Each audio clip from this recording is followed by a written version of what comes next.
Hello, and welcome to the 2023 Spring Meetings of the World Bank Group and IMF.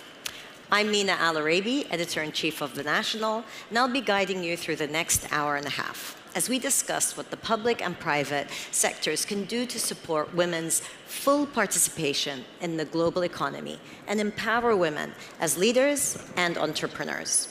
Remember, you can share your thoughts on these topics at any time using the hashtag #ReshapingDevelopment. Please use the QR code you see on the screens to post your questions. Or if you're following us online, please join the chat at live.worldbank.org. We are joined by two all-star panels today. And first is the impressive lineup right here on stage with me. David Malpass, President of the World Bank Group, the Honorable Nirmala Sitharaman, Finance Minister of India, and David Solomon, Chairman and CEO of Goldman Sachs. Welcome to all of you, and thank you for being here.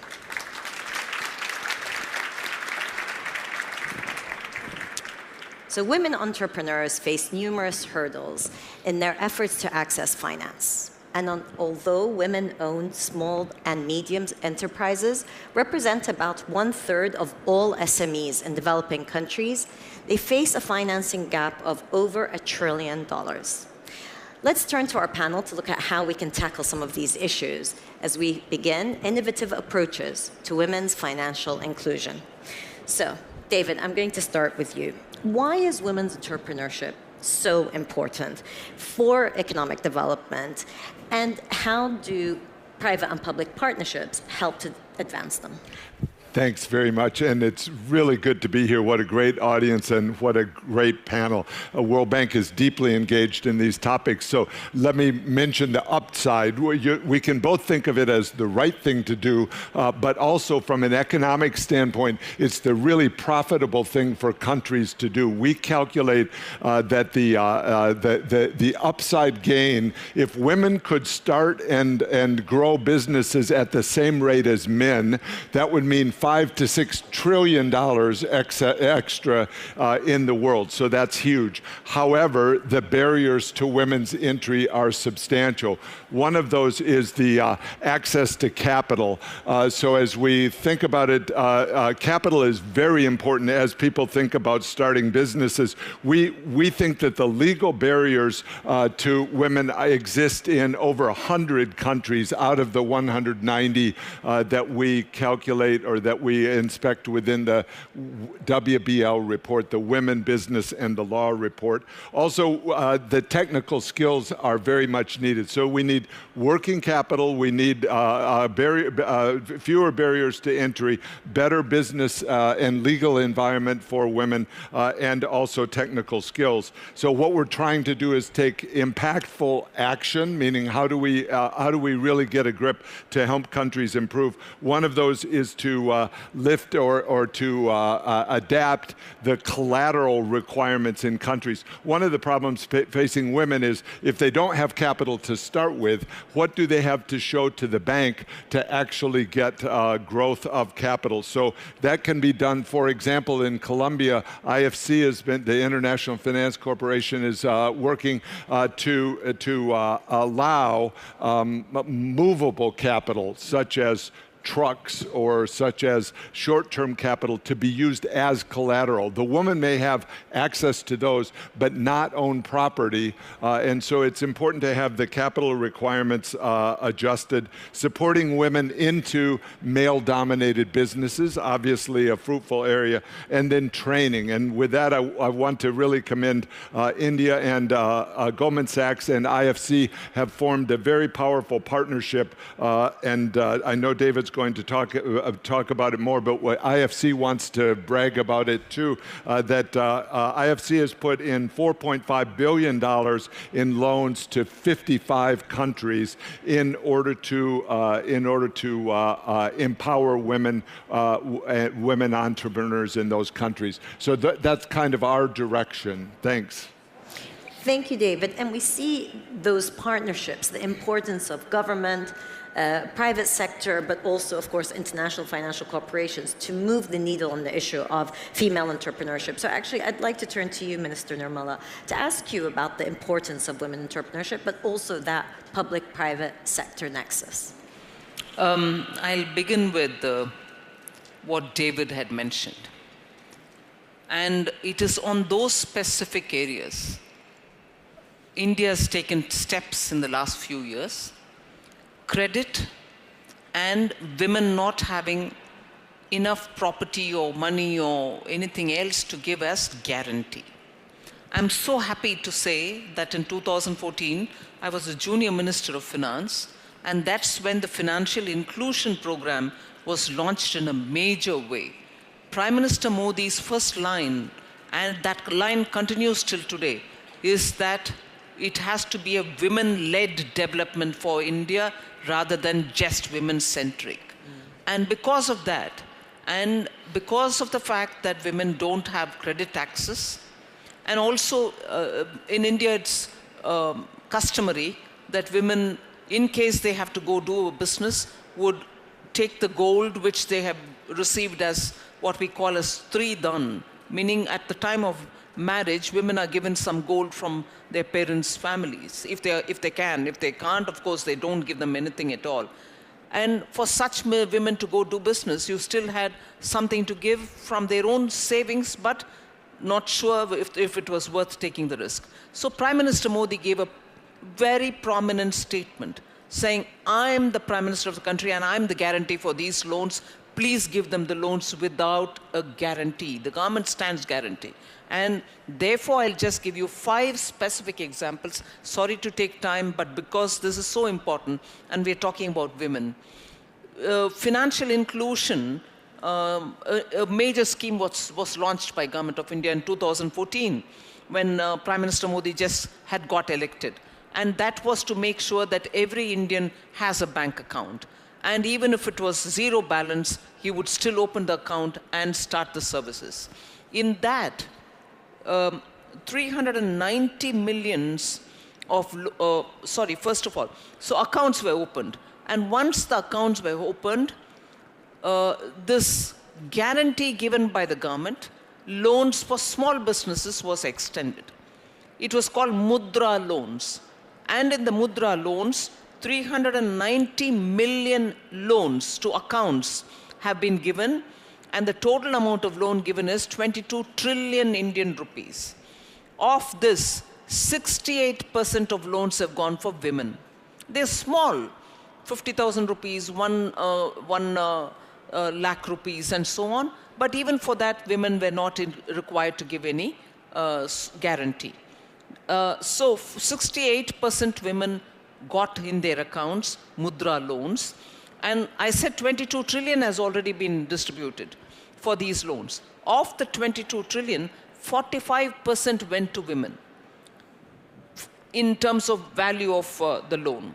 Second, for metropolitan cities, women had the access to banks.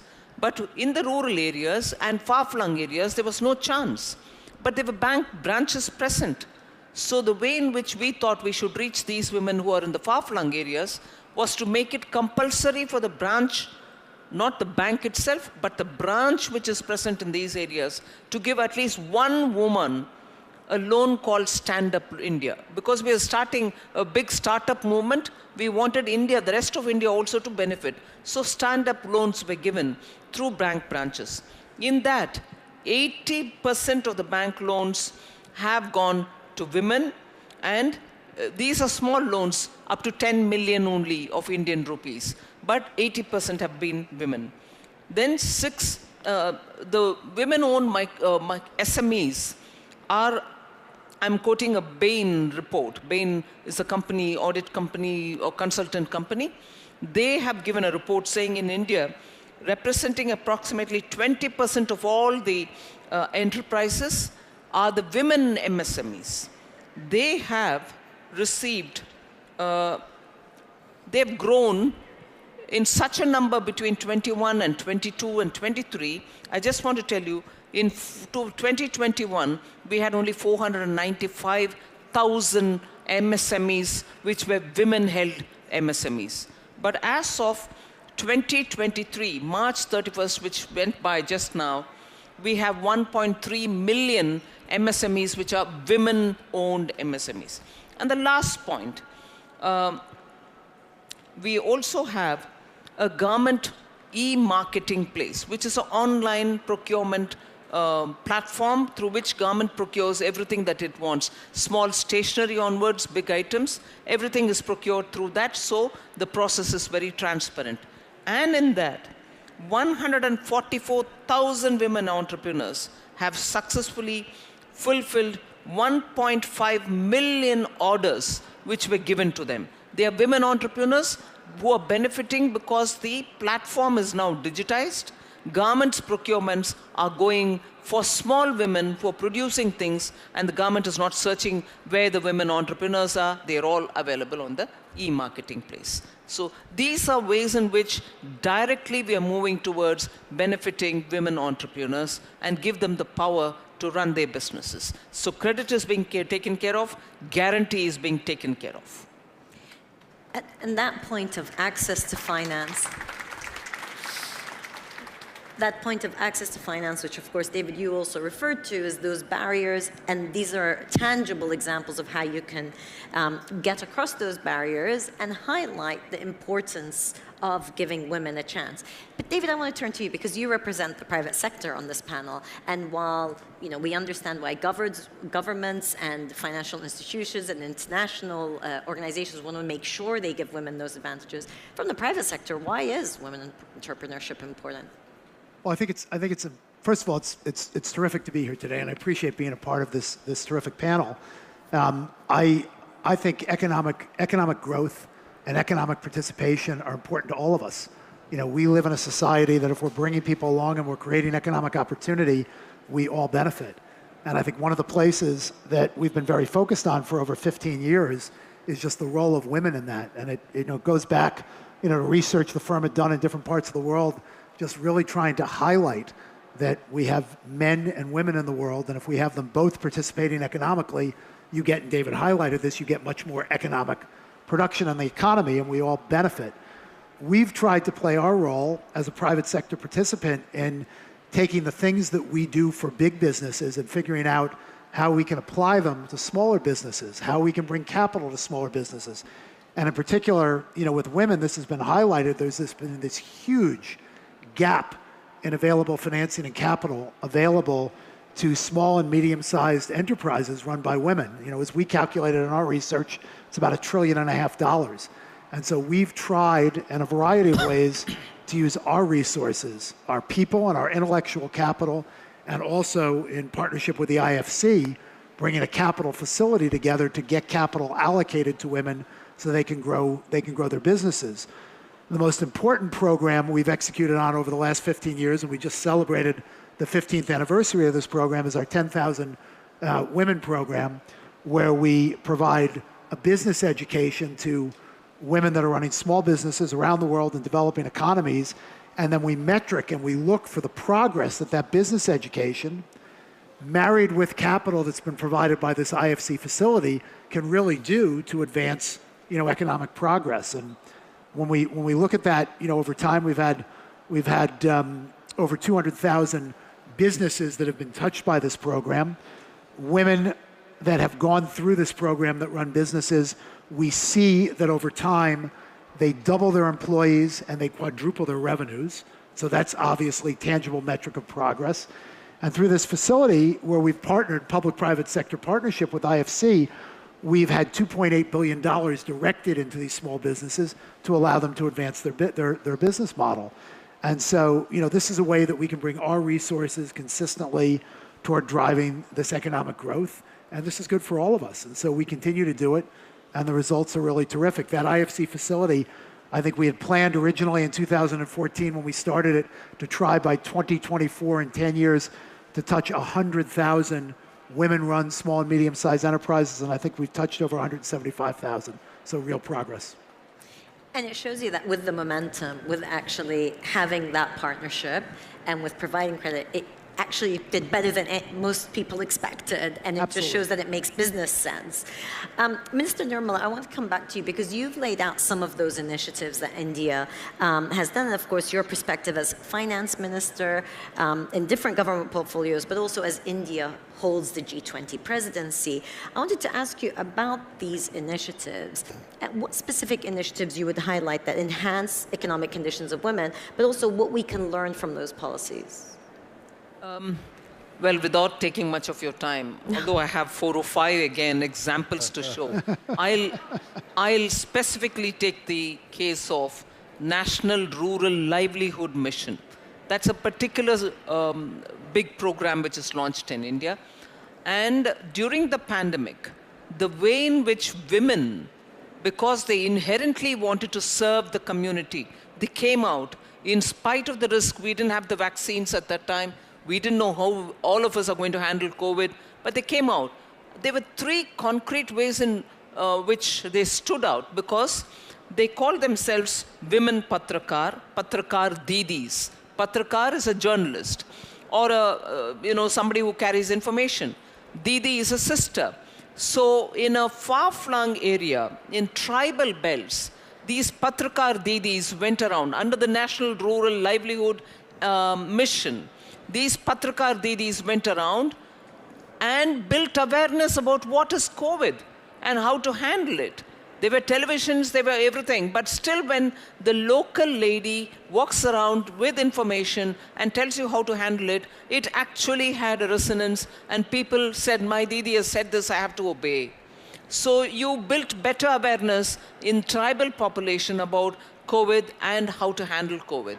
If that's one example of awareness building, there's another, which is a floating supermarket in Kerala, where women themselves went around gathering every material that people who are under lockdown would need, and they went around even in the backwaters and sold, in the sense, gave it for minimum price so that they can go back and fetch again.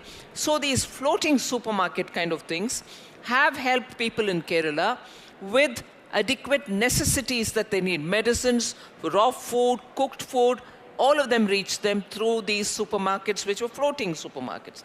And the third one is Prerana canteens, again run by women in Uttar Pradesh, which is one of the biggest states in the country, and made sure people didn't starve for food.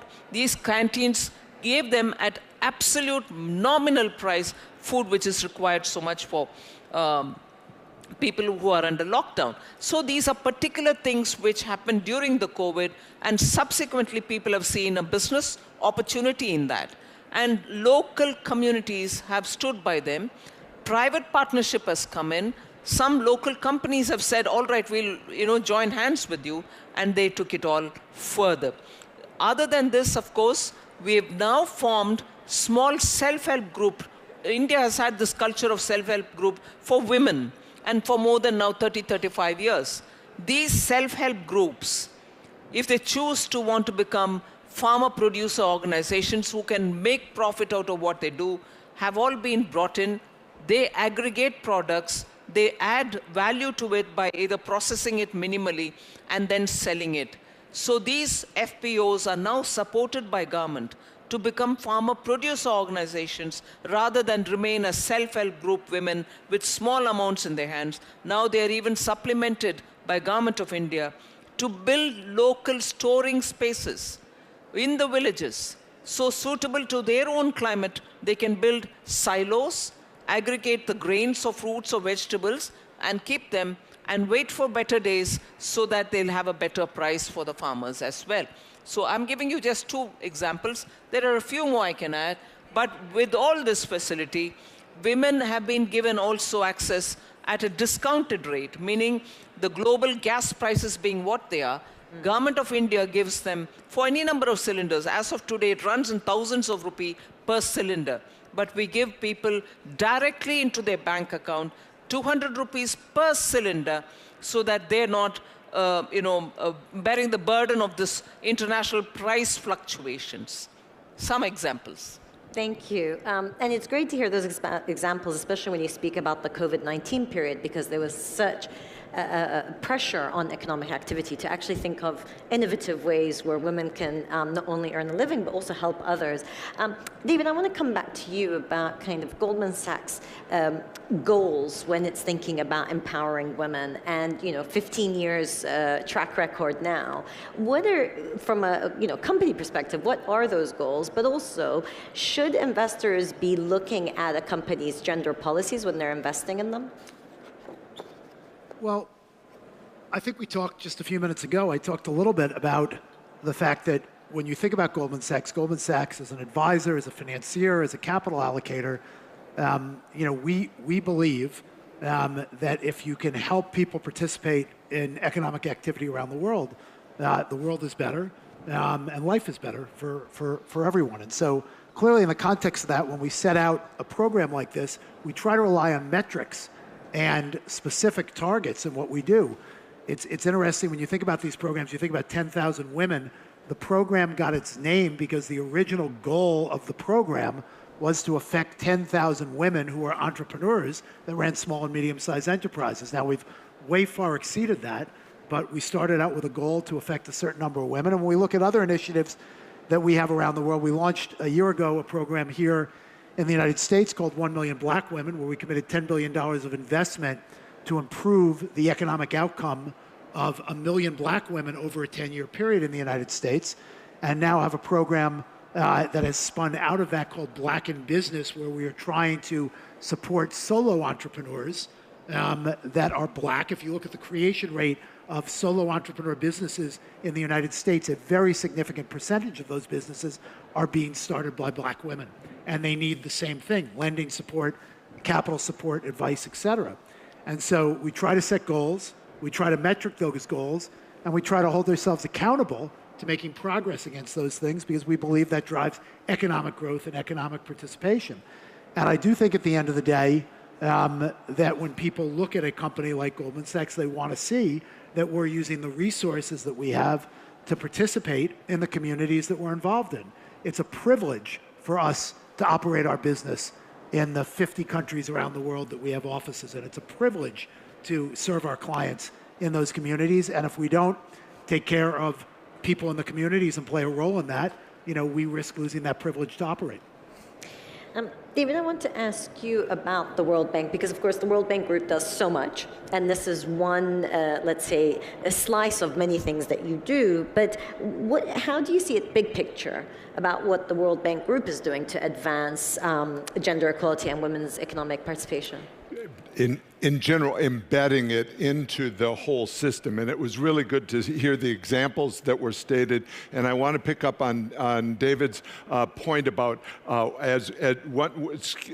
the skills to operate businesses are a giant barrier and also an opportunity for women. And one of the opportunities for the World Bank is in private sector and public sector partnerships that help with skilling. If we think about how to get a lot of women trained, who does it better than the private sector? And so how can we harness that and bring it in? The World Bank Group does direct training, for example, in certain sectors, such as training of women to sit on boards. Because as you think of where this needs to go, women need to be decision makers in bigger businesses as well. So that's an area that we work on. I've got a list, and I guess I'll take Nirmala's lead to list some of them. In IDA, which is our program for the poorest, for a dozen years, gender has been a special theme within IDA, and there are now 8 metrics within our IDA 20, the most recent one that we completed, that are based on women empowerment and gender issues, which is very powerful. One thing I'll mention is the importance of digitalization. So the World Bank has major programs to expand digitalization, and there's nothing more empowering for women than digital access, because it breaks through a lot of the barriers that they have been facing. We work extensively, and it's very important, on violence against women and girls. This is a painful theme in some parts of the world, and the bank has a huge effort to address that directly. For example, by educating boys and men that violence against women is wrong. It's illegal and wrong, and having that education experience is important. I'll mention one trust fund that we have, and Goldman Sachs has an executive that was an original chair of the WEFI, the Women Empowerment, Women Entrepreneurs Finance Initiative, WEFI, and it's significant because of the amounts of money that it's put out, $2 billion in the first 5 years for small and medium-sized businesses. So part of this is financing huge volumes and expanses across the world, but in India. But for the World Bank, it's a global effort within developing countries to see more small and medium-sized businesses. IFC has done some 730,000 loans to women-owned SMEs. Now that's small compared to Minister Nirmala's Sitharaman's initiatives, but also 20 million microfinance loans. And there was IFC's, we're trying to be as innovative as possible. There was a landmark transaction in Turkey where IFC, working with Turkey, was able to have a private sector company offer a bond that would support gender-related lending within Turkey. So as you think of the range of activities, it's broad, each of which is massively important. We try to do it inside the bank. So over half of our employees are women, and nearly half of our management is women, and that's empowering for the World Bank as well. And that's really important, that institutions actually practice what they preach, because then you get buy-in and you get that commitment from those you work with. And your point about digitization, skills, in addition to, of course, access to capital, takes me to the point I wanted to ask you, David, about, which is, as we look forward, so in the next 5 to 10 years, as we look at this issue of female participation in the workforce, but also in the economy, what should leading banks be doing to get us further to the goal of actually getting better at gender parity? Well, I think we have to continue on the journey that we are, and I think we've got to find ways to increase the capital availability, the advice, and the training. David just talked about training. 10,000 Women is deeply rooted in the context of the fact that many people start businesses, but they don't have, there's not an educational process of thinking about some of the things that make you better at running a small business: budgeting, planning, negotiation skills. You know, these are all things that private sector businesses can bring to the table to help people train and development. That capital access that we talked about.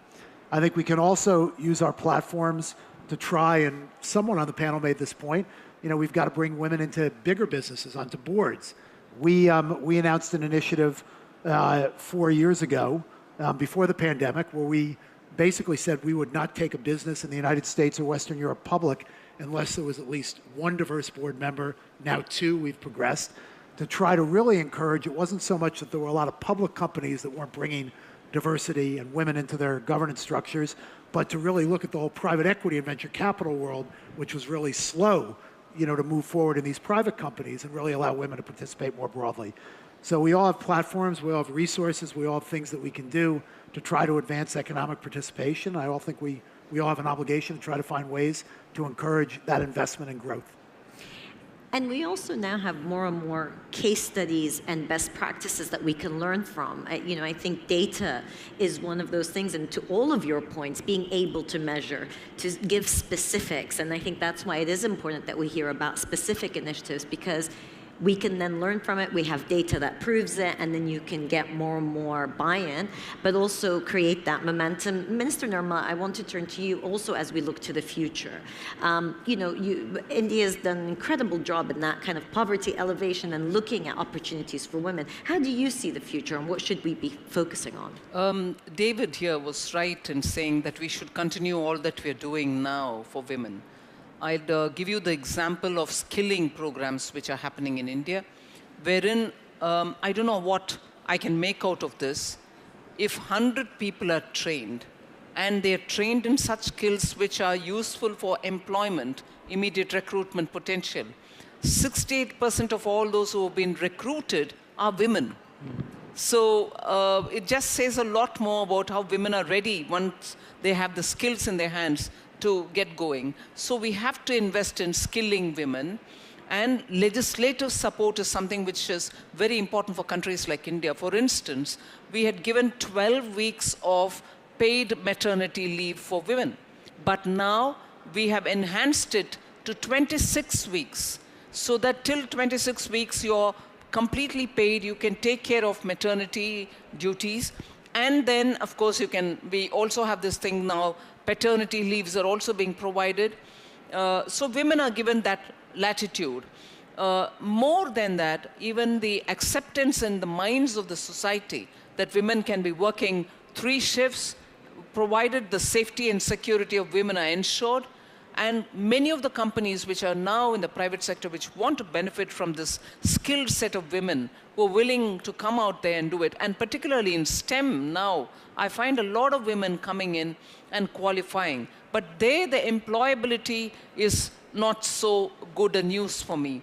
Because if there are equal number of boys and girls in universities doing sciences or technology, engineering, and medicine, nearly 60% of them, women, do not apply for jobs after that.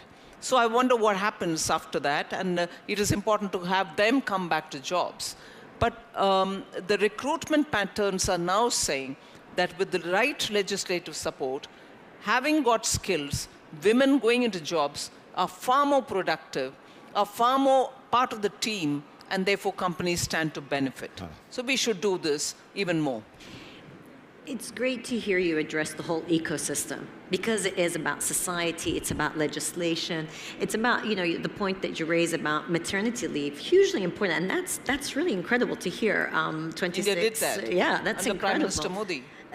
26 weeks is unheard of in many, many countries around the world. So, but also paternity leave. I remember once I was speaking to a Chilean official who said that they did introduce paternity leave, but then society didn't expect the fathers to take paternity leave, so actually it was left on the table even though legislation was there, companies are there, and that brings us to the point of societies. And also, I think the theme that's come across our discussion today is that we all have a stake in it, and it's great to hear a Minister of Finance talk about it, or a CEO of a leading bank, but of course also the President of the World Bank. And David, that brings me back to you, because when you look at the next 5 to 10 years, for the World Bank Group to think about accelerating the progress. So we're saying, let's do more of what we're doing. How do we accelerate that progress in developing countries particularly?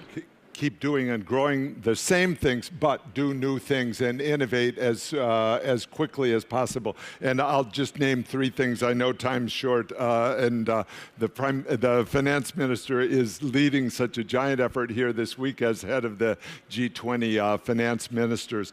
So one is education, and education of girls is particularly important, and education of girls that become finance ministers is a super high calling for the world. And so if we could have that going on, we are facing this COVID problem of backsliding on education due to the school closures. So girls in particular were the first to be left at home and the last to be brought back into the schools. And so that I think needs to be a high priority over the next decade. Another is this working capital problem. It's the short-term financing that's needed by women so that they can get a start.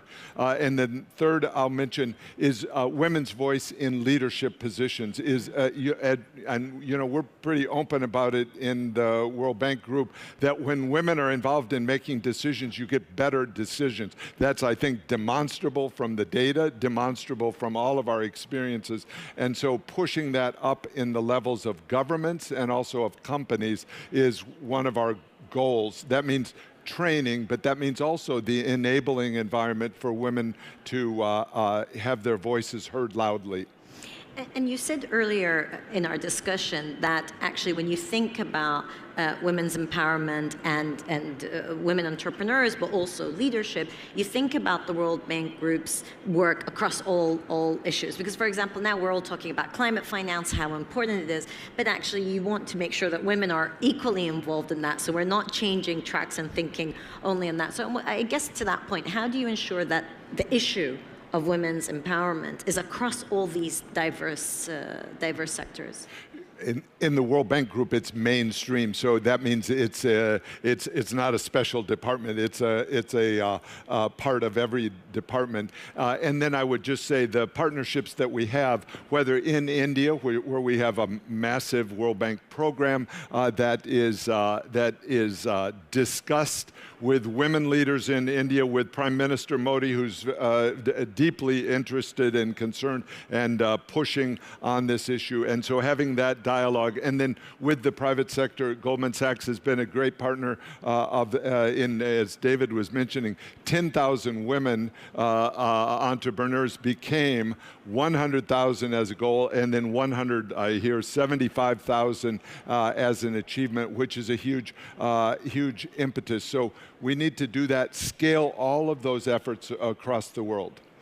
Okay, so I'm going to give you one very quick question for all three of you. I have not prepped you for this, but if for those who are watching us online and those many people who are here with us during the session, if you wanted them to go away with one thought from this session, what would it be? David, I'm going to start with you. One thought that you want them to hold on to when we think about women entrepreneurs. Hugely important to economic growth in the world. Yeah. Half the population of the world is women.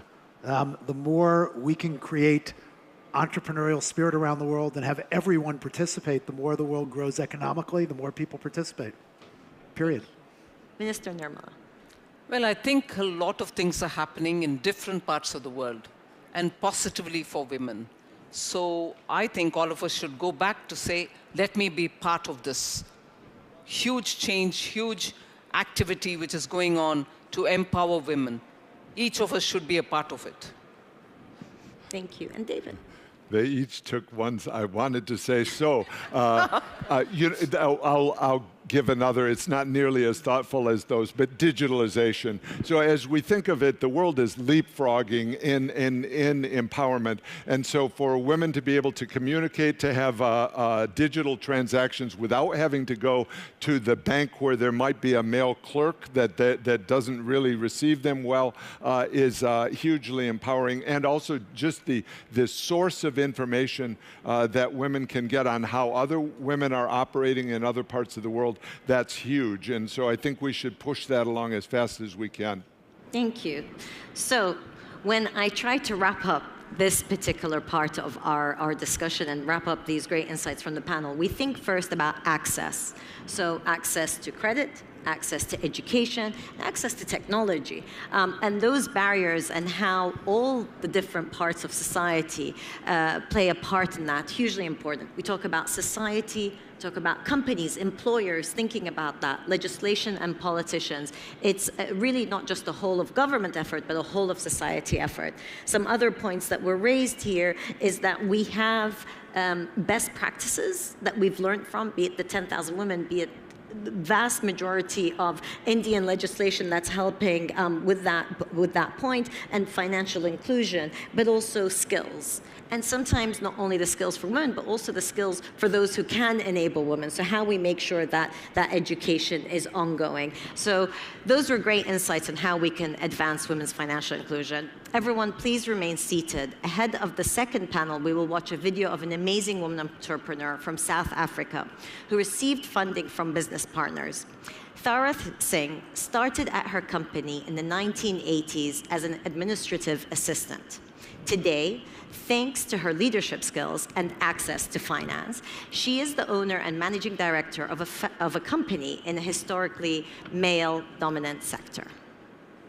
My name is Tara Singh. It has been a long road for 40 years. And I thought it's an opportune time for me now to grasp at this opportunity and take full control of the business. 7 or 8 years later, I am here as the managing director of Shenton Valve Services.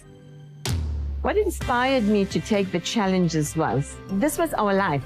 This was our livelihood. This is all we knew. So we thought we'd grow our passion and take it to the next level. And when the opportunity arose, we didn't think twice about it. It's a tick box with the banks, yes, because they don't even come and tell you, these are the areas that you didn't fare well in. I would love to find out what their criteria is in offering somebody a loan. You know, what do they look for? Because in my case, I couldn't understand why it was rejected. I must admit, I was very, very disappointed. So then I pursued a different avenue, and that's when business partners featured. I think being a woman in a male-dominated industry can be very daunting for some. I don't think there were very many women in the engineering field. Because of my being exposed to the industry, I had to, as I said, I had to either swim or sink, and I had to upgrade myself to such an extent where I had to be part and parcel of the business. And we grew up in a family where women were not supposed to be educated. You were supposed to be married off at the age of 15 and 20. Anything after that, you got a shelf life, so. But I was given the opportunity of furthering my education because I had two brothers that really empowered me. And my dad was very much into education as well. I loved empowering myself, which is what I've always done. And I still do it to date, you know. And we thought to empower the younger generation, we partner with a training agency that can help empower them. And we take on a lot of students for ourselves as well, give them hands-on training. So when there's a job opportunity out there, they can say they have experience at Shenton Valve. That's just something to empower them. And I think that every company should do that to empower people.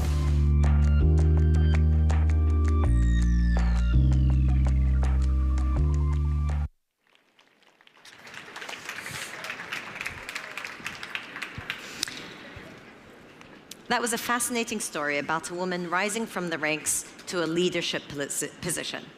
There's increasing recognition of the business case for having more women at the leadership level in corporations.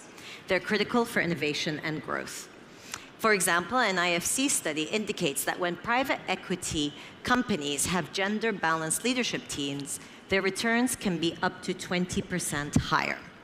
Still, women face numerous challenges in ascending to leadership positions. And this is precisely what the second panel will explore, who have come and joined us on stage: the business case for inclusion and expanding opportunities for women's leadership. Welcome. Hi. Thank you so much. We are joined by Maktar Diop, Managing Director of the IFC, Melinda French Gates, philanthropist and co-chair of the Bill and Melinda Gates Foundation, and Aji Buso Dieng, Assistant Professor of Computer Science at Princeton University and founder of the non-profit educational organization, The Africa I Know. Professor Dieng is the first Black computer science faculty in Princeton's history, the first tenure-track Black woman faculty in Princeton School of Engineering, and the second tenure-track Black woman faculty in computer science across the Ivy League. Thank you all for joining us on this important topic. Thank you. So, Melinda, I want to start with you. You and your foundation have done incredible work in advancing gender equality, and you think about leadership quite a lot, and particularly women leadership. Now, we're facing overlapping crises, and sometimes it's hard to get people to focus on women's inclusion, especially at a time when we have heightened economic woes, concerns about our planet and climate change and so forth. So how can we better harness women's leadership power to solve the most pressing issues of the day? Well, we have 15 years of data now that don't suggest to us. The data tells us that when you invest in a woman, she invests in everyone around her. So women are economic engines and agents of change. So when I think about, from the foundation's perspective, investing $1 somewhere, if I put $1 into a woman, making sure a woman has a leadership position, or that she has her full power, or that she has digital financial inclusion, I put $1 in, that's a scale investment. So we have to have women in leadership positions at seats at all tables. I don't care whether that's parliament, I don't care whether that's policy-making positions, sitting at the World Bank, sitting at the International Monetary Fund. You know, we've only had one one of the multilateral banks have a woman as president. We have less than 10% of Fortune 500 companies are led by women. And yet when you have women at the helm, they make different decisions. They make different policy decisions, different investment decisions. Countries are looking at this. India leading the G20, they see the difference that digital financial inclusion makes. They made sure they took a gendered approach, and so you have an equal number of men and women with digital bank accounts now. It is fueling their economy. So if we care about fueling our economies, we invest in women. So what does that look like? It looks like the entire life cycle: a woman's health, her education, family planning, so she can space and decide how many children she wants to have, and then her job. And so the two biggest barriers to women entering the workforce are harassment in the workplace. That's got to come down with good workplace policies. Childcare. Women say, unless I have affordable quality childcare, I can't enter the labor force. And then we have to boost them. We have to make sure they have a digital financial tools, that their businesses are capitalized, and that when they enter the workplace, they have equal pay. If we do those things with good policy, we will change the world. And we got to collect the data to prove that we are making progress. But it is completely possible. And if I was any institution investing $1, I am a part of an institution, I'm the head of an institution, we spend money on gender because it's well-spent money that makes a difference. And the points you raised are that we've got these different levels. So you've got the entry level, but then you've got the maintaining, which is, again, we talk about, be it childcare, be it making sure that there are, possibility of countering any harassment in the workforce, but then getting to that leadership level and maintaining women in the workforce and getting them to the leadership level.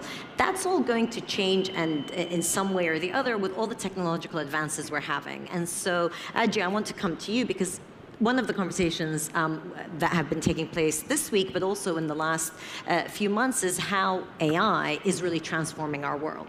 And there's concerns that actually AI will have certain biases that will not benefit women, but on the other hand, it could help close the gender gap. So I want to ask you, how do you think AI will impact the issue of gender, but also how do we ensure that women have more access to STEM studies and also be in leadership positions, just like Melinda was explaining now? I think AI has many issues right now, but I'm optimistic. I think the benefits outweigh the possible issues that have been outlined in the field.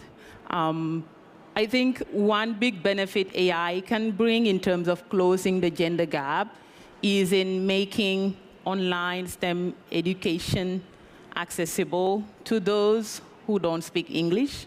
The reason why I'm saying that is because the reality is that we find some women in certain areas, we'll mostly find them at home due to certain traditions or due to lack of resources. And I think one way we can bring education to them is in funding online STEM education.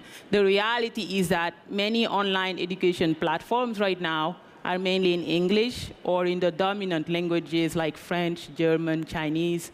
And so if we wanted to bring AI and STEM in general to women, we'll need to make sure that online education is accessible to these women. And I think that's already an area where AI can make a big difference, because we've made a lot of advances in translation technologies from text to text or from speech to text or from speech to speech. And I think that's a big opportunity to seize. And the World Bank and IFC and these international organizations, I think you have the means to fund those types of endeavors. In terms of empowering women to be leaders, I think about a lot of things in terms of education, because I think it's really key. I think if we empower women, it means giving them STEM education. In my field right now, the ones who are pointing the fingers at the potential pitfalls of AI are women. Like issues pertaining to bias, issues pertaining to labor exploitation in areas such as in Kenya, or issues pertaining to the large carbon footprint of our large models. these are women bringing those issues at the forefront. And so if they were not in the field of AI, most likely those issues would be overlooked. And so I'm glad that they entered the field of AI and STEM in general. And so I think that's a good investment, a long-term one, but a good investment. Let me just build on your point, because I think it is so absolutely critical what Professor Dang is saying. Look, technology is running our entire society already. Just take our mobile phones, leave AI out of it, which is now here. It's here to stay. But if women don't have a seat at the table, and we don't all have a seat at the table, we're not going to create the society that we want. We're not only going to bake in bias, these tools have so much potential, but if you don't have a woman there at the seat, you won't think of all the ways it can be used on children's behalf, on women's behalf. So it's absolutely critical we have women like Professor Dang in all universities across the world, and hundreds and thousands of you. Otherwise, we won't have a seat at the table in terms of creating what society looks like. And that's kind of what happened with the Bretton Woods institutions. I mean, they're 80-year-old institutions, and it takes a long time to make that change. So why not be the agents of change? And Akhtar, that comes to you. I mean, being those agents of change and seeing what those barriers are. So we've talked about education, we've talked about digitization, and also making sure that women, have a seat at the table. What are those key barriers, and how do we get over them? How is the IFC addressing this specifically? Thank you very much. It's really pretentious of me to talk about women leadership when I have two leaders like this. So what I said about it is I'm totally supportive of it. We need to have more women in the boardroom. When we have more leaders, we have more example. But I want also, let's not forget something that you have been doing and you don't talk about it today, is to empower women in the village. Those are leaders, and we should not be thinking about leaders only people who are in the formal sector in large companies. When you take a woman and you give them the right technology, you allow them to invest in agriculture, to increase their productivity, to empower them economically, they can change the intra-household allocation. They have a stronger voice in their household. But also, you help them growing their small business to become a medium-sized business, and later on, a larger business. You are creating leadership. And I think that we should not underestimate that, because fundamentally, those movements, those transformations that you will see in villages, in rural areas, in various sectors, will be the one who will be shaping the overall social contract that we have in a society. So don't underestimate, Melinda, what you are doing in bringing those technology in those villages, in rural areas, in health, because for me, that's also part of creating the leadership and the society. We know that a lot of African villages are, for instance, self-help groups. And people don't think about them as leaders, but they are no more powerful women than the women who are in the self-help group. They are putting their money, they have a saving mechanism, they are able to organize productive activities, they want to go to more productive activities. So for me, empowering those groups, helping them to move from micro investment to becoming middle-sized companies to larger companies is part of leadership. What technology also can do? We talk about phones. When you start having more mobile transaction, what it helps a woman who is trading in a fish market to be able to have accounting, because she's now have all the data to be able to say, okay, I know exactly what I spent, how much I bought it, and so forth. So these technologies are also very important in helping them moving forward. Why I am a big fan of STEM? Because of these two, because by the way, they both STEMs, not only Aji, but Melinda doesn't talk about it, but she comes from the STEM world, is that if you think about it, the gap wage, the STEM is still largely male-dominated jobs. So if you bring more women in STEM, you start bringing women in the so-called denominated men jobs. And we see that the wage gap is smaller when women are entering the so-called men jobs. The wage gap still exists, but is smaller because these are jobs which are higher productivity. Secondly, they set an example, and by the very nature of the process to which they get to these jobs from their training, they have been able they can inspire a lot of people to follow their step. I was having a round table of CEOs last time with women, and 3/4 of them actually had a STEM background. I didn't know. So there is something about it that we need to continue thinking about, and that's why I'm a big fan of STEM education, because I think it can help changing. And lastly, it changes the bias that people can have. Part of the bias is to say that some cognitive activities of women in some area are lower than the men, which is totally wrong, false, has no scientific basis. But that is also important in terms of changing the representation of women, what themselves is very important to do. So this is part of the leadership part. Is not only money, but it's also processes that lead for women to go to the right positions.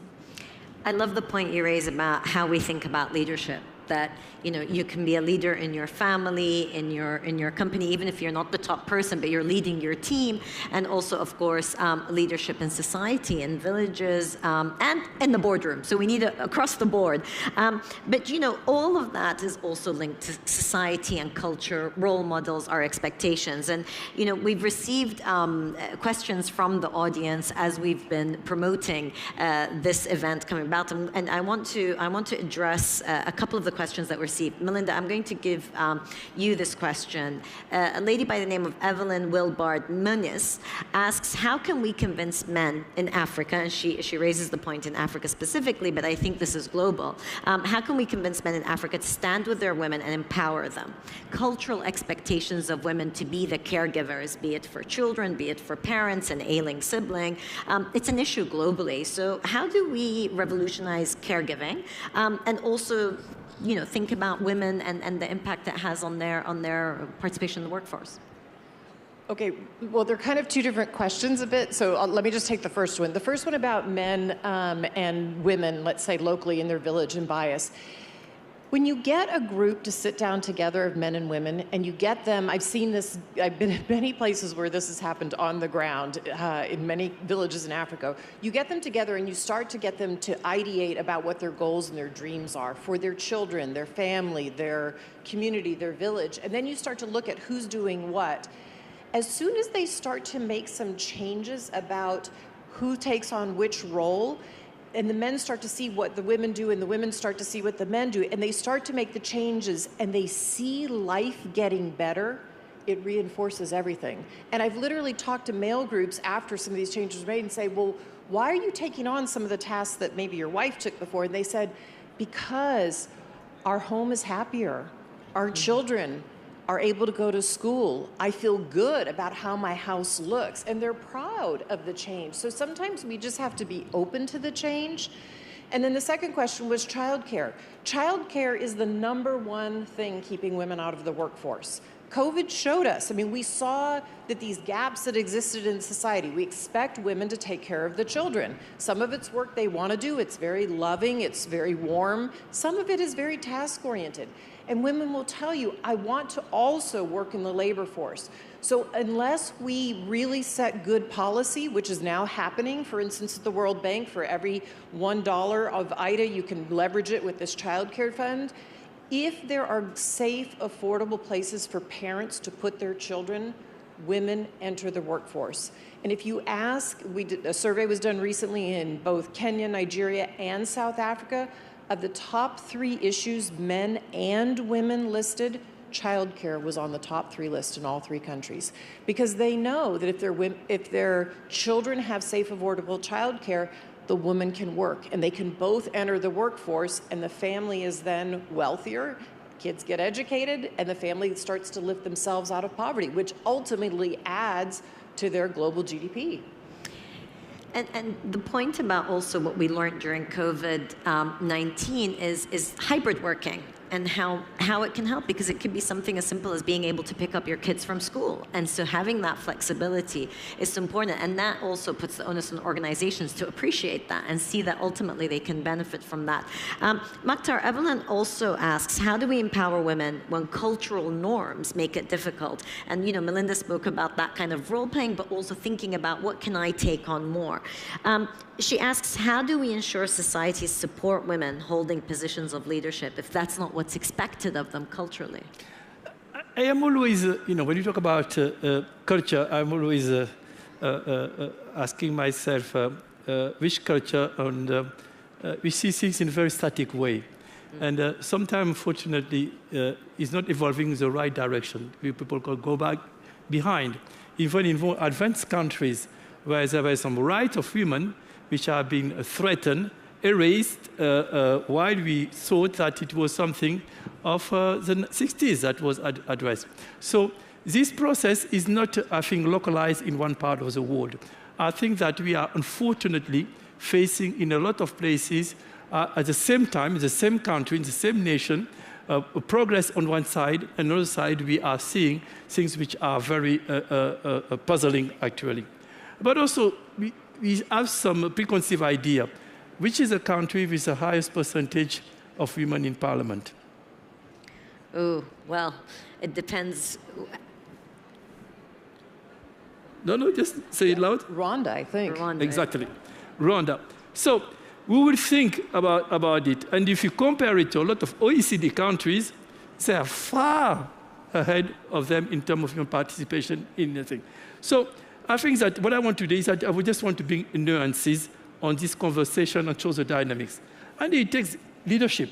It just takes leadership on some of these representation and force. Some countries have started demanding that half of the electoral MPs list are made of women. So I've even seen a country cancelling a list because of that. So this is things that needs to happen. But that is not sufficient. That is not sufficient. And I think that economic empowerment is a big part of the story. When you are in the household, all the income is not earned by the man, but goes through the hand of the man who decide on the allocation of it. He can make the decisions which are not in favor of women. If he makes a decision in favor of him.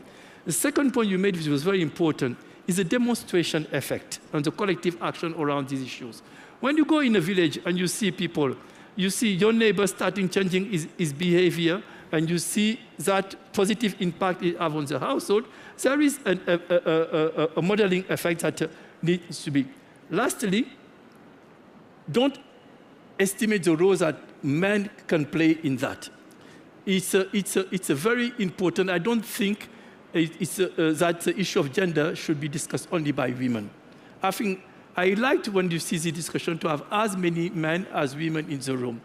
There was a study, you might have seen that one, in Uganda, where they were trying to do vocational training and look at how it was.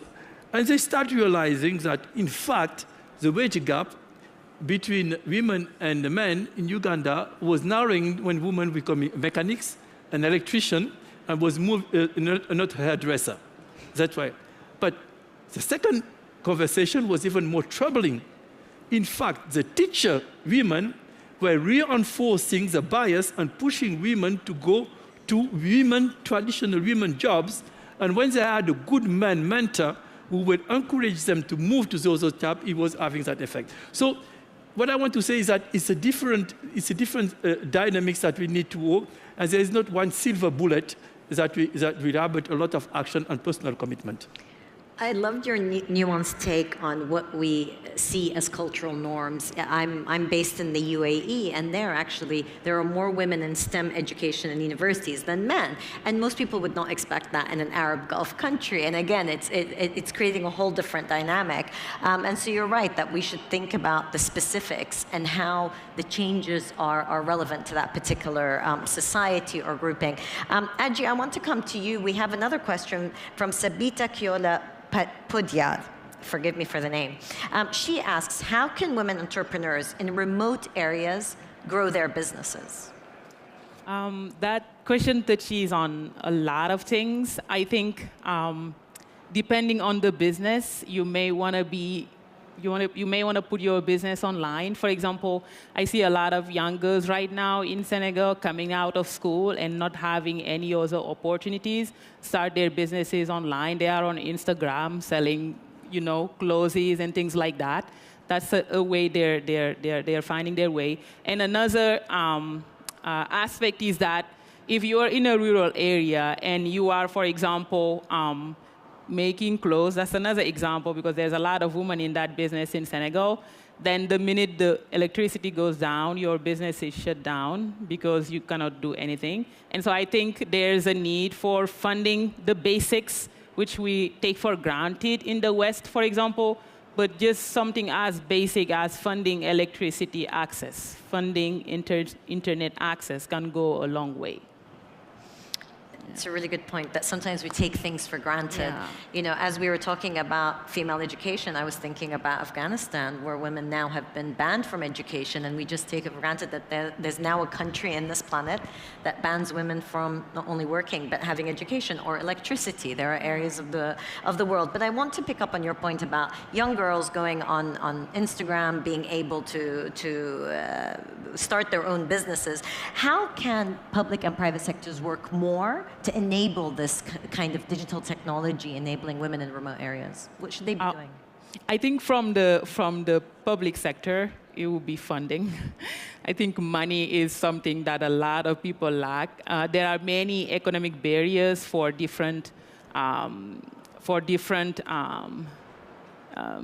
areas, whether it's nonprofit business or whether it's schools. I think there's just more economic access would be better.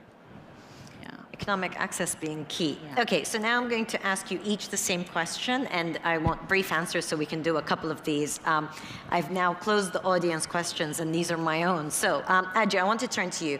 What are you going to focus next and as you try to accelerate progress to make our world more equal?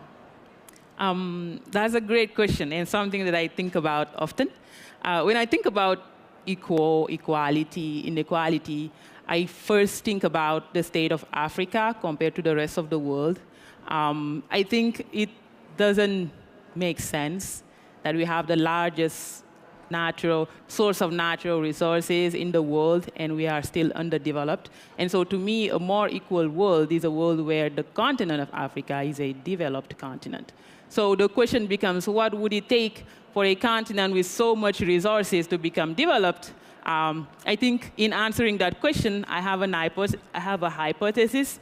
I think we have a lot of natural resources, but we don't have means to transform those natural resources into finished products that we will export at a price that we will determine or for local consumption. And I think what's missing, the reason why we cannot transform our own local resources is because we don't have the skills right now for transforming those local resources. And what are those skills? Those skills are skills pertaining to science, engineering, and technology. And so when we talk about funding for a more equal world, I think about funding STEM education in Africa, especially for girls in Africa, because the STEM gender gap is actually very big. And so I work on trying to put my contribution to that problem through the Africa I Know. And I think that work actually starts with inspiring young Africans, young girls, that they can enter these fields and that they can have successful careers in these fields.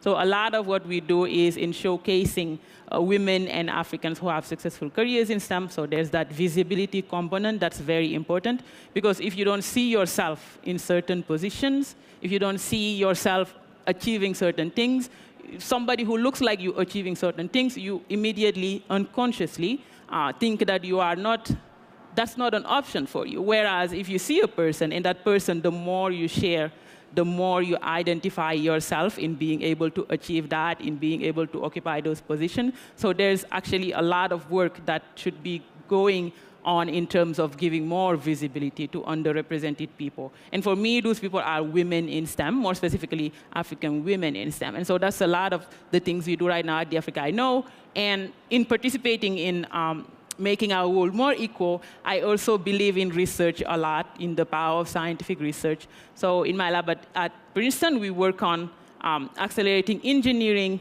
and the sciences using AI.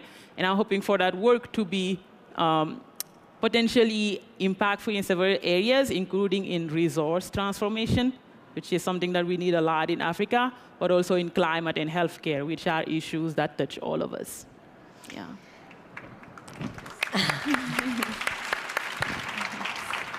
I was going to say, Maktar, I'm really sorry, you're going to have to go after Aji and tell us how you're going to help in the progress. Trouble, huh? So why don't Try to beat that. Ask Melinda to help me. But you know, what are you going to focus next when we think about accelerating progress for women's leadership? Number one, economic empowerment. This is and it's my field, what I'm doing right now. I think that is very important that the way we're looking at large companies, a large number of economic activities for women are in sectors which are not well structured or not well informal sector and so forth. Therefore, if you have the same level of risk appetite when you look at this business as you're looking at other businesses, you will never be able to make that difference. So have a differentiated risk appetite when you look at some type of companies, and particularly women in the lower tier. Secondly, education, obviously, I will not repeat what everybody said about education, but also education specifically in the business area. When we help women, small-scale women to be able to access accounting skill, managerial skill, and so forth, it makes a huge difference. And there are a lot of work that Jepal and all these colleagues have been showing. The third one is for me to really break this divide between male-dominated jobs and not male-dominated jobs, because the externality out in the society and is massive. Not only is good economically, but also it changed totally the perception that people are basing their bias on. And I think that is something that we can do in our thing. Obviously, we continue working with the CEOs and the representation in the board and so forth. But these are the three areas that we are not doing as much as I would like and would like. And now, to make sure that we all work together, I will, after backstage, talk to Melinda and Aji on what we can do together to push this agenda.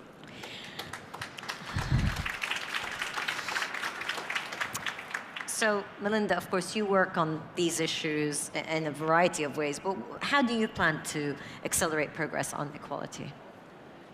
I think we have to stop talking about empowering women and helping women just take their power. We are sending women out into society today that wasn't created by them. When you have female leaders at the table, they make different policies, they make different decisions. And once you do that, women can step into their full power.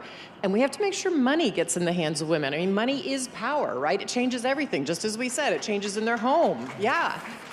It changes, women will tell you, it changes how their son sees them, how their mother-in-law sees them, how their husband sees them, because they're then economic agents in the house and in their community and in society. So I grew up in a house where my mom always said to me, set your own agenda or someone else will. The agenda now is women's power. So, I love that, set your own agenda, because it's true, if you can set your agenda and you are not being empowered, but you're actually given the chance to take the power you deserve. Okay, so this is going to be last round of questions. Aji, I want to ask you, what piece of advice would you give to CEOs on enabling more women in leadership positions? One piece of advice that I would give to CEOs in getting more women in leadership positions is for CEOs to get more women in leadership positions, because there are many competent women out there. I don't think it's hard for any given position to find a qualified woman. And because, you know, we are a very talented group of individuals. Thank you. Thank you. Melinda, your advice to CEOs. Perhaps a CEO believes in the idea of making sure that there are more women leaders in their organization, but they're not sure how to go about it. What would be your advice? Well, a CEO runs a company. And so if you want to get something done, you just decide you're going to do it. You say, this is our goal. We are going to have women in every level, and we're going to have them in the same level as men. And then you basically get the transparency and you get the data and you put it in every manager's performance review. You will hire an equal number of women as men. And if you say you have a 3-year period to do it, and you measure them at the end of the 3-year period, and you incentivize them in their performance and their bonuses based on it, it will happen. I've seen companies literally do it. And so the other thing I would say to CEOs is make sure you have a board that has far more than one woman on it. One woman on a board does not change anything. You've got to have a group of women on the board if you want to make change. And that, to me, is just fundamental for every corporation. And guess what? You're going to get better returns, and the company is a place where you'll be more creative. So do you believe in quotas? I think sometimes you need a quota for a certain amount of time. I mean, the example Makta gave about Rwanda, where they have more female parliamentarians than anywhere in any other country in the world. It's because there was a quota set for a time. They not only achieved it, they well now exceeded it. Who's the head of the Kigali Bank now? It's a woman. It's because society is completely changing by women and men seeing women in positions of power. So yes, I think sometimes you need them for a time, absolutely. It's really interesting because quotas is one of those topics that often, divide opinion. But you're right. If you put a time frame to do it, Maktar, do you believe in quotas? I'm going off script. This is not the last question. I'm going to make you guys answer the quota question because I have a personal interest in this. You control the panel. You get to do that. So you want me to, do you believe in quotas? to get in trouble, or should I pivot like you guys just said? So, no, I mean, let me come back to that. But I just wanted to say something about leaders. I think to be less blind. To be less blind. It's amazing sometimes as people can say, I don't see any woman who can take this role. I cannot see any black who can take this role. I cannot see any Asian who can do this job. And these people are lining up in front of you. This is my and I can tell you from my own experience what I went through. At some point, I was leading a department at the bank, and I was not happy with the gender balance. And people say, we cannot find directors, women. So that year, we promoted 4 women to directors. All of them are doing extremely well in the institution. So these women were sitting there, and nobody was seeing them. And that's where bias is that you are invisible to the people who have this bias. So the advice, which is not because you operationalize what the advice, is not be blind. And for that, just remove your biases. So that's number one. Now, quota, you need to have targets. If you don't have targets, you don't have things done. That's what it is. You call it quota, you call it KPI, you call it name it, whatever you want. Right. Some people want to try to ideologize the discussion by quoting quota and getting certain discussions that none of us here is interested in getting into. But the reality is that you don't have KPIs, you have nothing done because you cannot measure it. So call it quota, KPIs, target, whatever you want. At the end of the day, you need to have numbers and you need to set it. And that's really important, that theme of being able to measure. So being able to measure the success stories, but also being able to measure how women fare in a particular workplace, but also young people. I mean, sometimes young women have to deal with both ageism and sexism at the same time. And so being able to measure how they're faring and the education that they have. There are so many points to wrap up from our discussion here, but really inclusion. Inclusion for women at the entry level, and then making sure that they come to the senior levels. The importance of legislation when it comes to issues of childcare, making sure that people have equal access to education, technology, democratization of access to digital innovation and technology. That's hugely important. And I think we heard about how each in our own different fields, we can have that impact. So I think that is one of the main takeaways from our panel here, which I want to thank you for. I hope you've enjoyed hearing from all of our distinguished guests. And I want to thank you for joining us. As we wrap up this particular panel on female leadership, I want to say it's great to have leaders who have taken time out from a very busy week here at the World Bank to talk about this particular issue, because that's the other point of having role models. And so that visibility is really important. While being gender blind, you also need the visibility, which is what you've given us. Thank you very much for joining us. I want to, yes, give opportunities for a round of applause. And thank you all for being here and joining us in the atrium. And thank you for those who have tuned in online. I leave you with another inspiring story of a woman entrepreneur from Brazil who started an eco-friendly feminine products company on a shoestring budget. She later received funding from Ito Bank, a financial institution participating in the Women Entrepreneurs Opportunity Facility, launched by Goldman Sachs and IFC, dedicated to promoting access to finance for women entrepreneurs globally. So enjoy the story, and thank you again for being with us. Então, eu sou Júlia Moraes, atualmente moro em Uruçuca, no sul da Bahia, mas sou daqui de Salvador. A Flor de Maio ela surgiu a partir de uma necessidade pessoal, íntima, encontrando a possibilidade de me cuidar de forma natural, né, com a ginecologia natural. E aí eu encontrei uma oficina de absorventes de pano gratuita que estava sendo oferecida no Pelourinho. Na época, isso foi lá em 2016, eu estava na universidade ainda. Então, inicialmente, o financiamento foi através da minha mãe, né? O dinheiro que ela ganhava no trabalho. Com o passar dos anos, a gente foi participando, né, de várias capacitações, entendendo um pouco mais sobre esse lado do empreendedorismo, porque tinha começado de uma forma bastante amadora. Então, a gente conseguiu um empréstimo em 2020, no início da pandemia, um empréstimo voltado para empresas, empreendedores, pequenos empreendedores negros, né, que estavam sofrendo os impactos da pandemia. A gente comprava os materiais e começou a fazer os primeiros produtos. E depois, com a venda desses produtos, a gente começou a reinvestir o valor.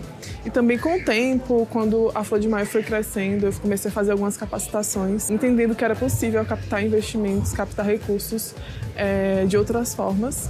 E aí surgiu também o projeto da Diversa, que a gente se inscreveu para participar do processo formativo, né, com algumas formações ligadas ao empreendedorismo, a finanças, a marketing. E aí fomos selecionadas também para receber o investimento semente.